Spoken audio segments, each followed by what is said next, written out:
नमस्कार।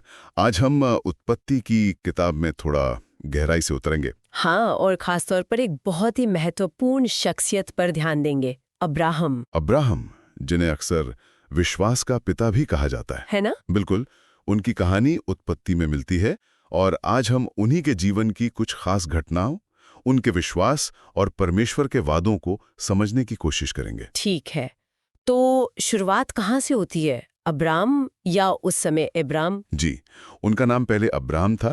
वो मेसोपोटामिया के एक बड़े शहर उर के रहने वाले थे। उनकी पत्नी थी साराई, जो बाद में सारा कहलाईं। और उत्पत्ति 11 में एक खास बात बताई गई है उनके बारे में। हाँ, सीधे मुद्दे पर आते हुए वहां लिखा है, अब साराई बांझ थी, उसकी कोई संतान न थी। ये उस जमाने में, उस संस्कृति में बहुत बड़ी चुनौती थी, एक बोझ जैसा। और इसी पृष्ठभूमि में एकदम से उत्पत्ति 12 में परमेश्वर की तरफ से एक बुलावा आता है। हाँ, और ये कोई साधारण बुलावा नहीं था। उन्हें कहा गया कि अपना देश छोड़ो, अपने लोगों को छोड़ो, अपना घर परिवार सब छोड़कर एक अनजान जगह पर जाओ। मतलब अपनी पूरी पहचान, अपनी सुरक्षा सब पीछे छोड़कर निकल पड़ो। ये तो सिर्फ जगह बदलना नहीं था। बिल्कुल नहीं, ये पूरी तरह से अज्ञात में कदम रखना था, एक बहुत बड़ा विश्वास का कदम। लेकिन इस बुलावे के साथ कुछ वादे भी थे, है ना? बड़े वादे। हाँ, बहुत बड़े वादे। 3 मुख्य वादे थे। पहला, कि तुमसे एक महान राष्ट्र बनेगा। सोचिए, जिसकी कोई संतान नहीं, उससे एक पूरा राष्ट्र बनाने का वादा। अविश्वसनीय लगता है। दूसरा वादा था कि तुम्हें आशीष मिलेगी, तुम्हारा नाम बड़ा होगा। और तीसरा, जो शायद सबसे अहम है, कि तुम्हारे द्वारा पृथ्वी के सारे कुल आशीष पाएंगे। ये तीसरा वादा तो बहुत दूर तक जाता है। क्या उत्पत्ति हमें बताती है कि परमेश्वर का इरादा क्या था इन वादों के पीछे? कोई खास मकसद? हाँ, उत्पत्ति के वर्णन से ये साफ है कि परमेश्वर की एक योजना थी। अब्राहम के जरिए वो अपने चुने हुए लोग, मतलब जो बाद में इस्राएल राष्ट्र बना, उनको स्थापित करना चाहते थे। अच्छा। पर बात यहीं खत्म नहीं होती। ईसाई धर्मशास्त्र के नजरिए से देखें तो ये एक बड़ी योजना का हिस्सा था। इसी वंश से आगे चलकर यीशु मसीह को आना था, जिनके जरिए पूरी मानव जाति के लिए उद्धार का रास्ता खुलना था। तो ये सिर्फ एक आदमी या एक कौम की कहानी नहीं, पूरी दुनिया के लिए एक योजना की शुरुआत थी। अब विश्वास की बात करते हैं। अब्राहम ने हाँ तो कह दी, पर यह आसान नहीं रहा होगा। उत्पत्ति में वादे और असलियत के बीच काफी लंबा फासला दिखता है। सही कहा। बेटे के लिए उन्हें दशकों इंतजार करना पड़ा। रोमियो की पत्री में बाद में इसी बात पर जोर दिया गया है कि अब्राहम ने निराशा में भी आशा रखकर विश्वास किया। और ये कोई बैठे बिठाए वाला विश्वास नहीं था। उन्होंने परमेश्वर की सुनी और वो खतरनाक सफर करके कनान पहुंचे। हालांकि उत्पत्ति ये भी दिखाती है कि वो भी इंसान थे। उनका विश्वास हमेशा एक जैसा मजबूत नहीं रहा। कभी डर गए, जैसे मिस्र में। हाँ, वो फिरौन वाला किस्सा। हाँ, या फिर जब उन्होंने हाजरा के जरिए संतान पाने की कोशिश की। ये सब उनके संघर्ष, उनकी मानवीय कमजोरियों और उनके विश्वास के बढ़ने की प्रक्रिया का हिस्सा है।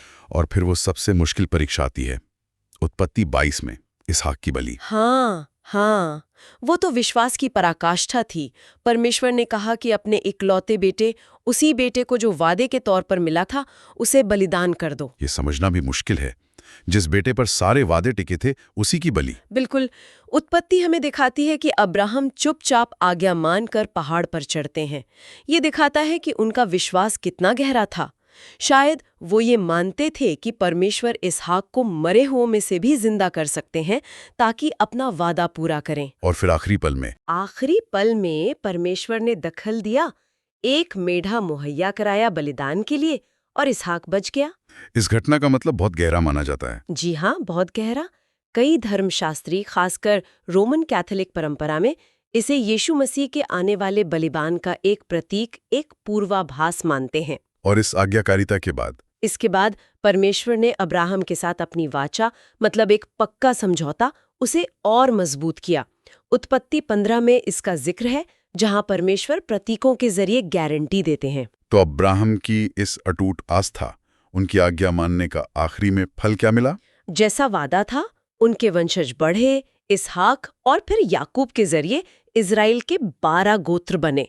परमेश्वर ने उन्हें दुनियावी तौर पर भी और आध्यात्मिक तौर पर भी आशीष दी। और सबसे बड़ी आध्यात्मिक आशीष?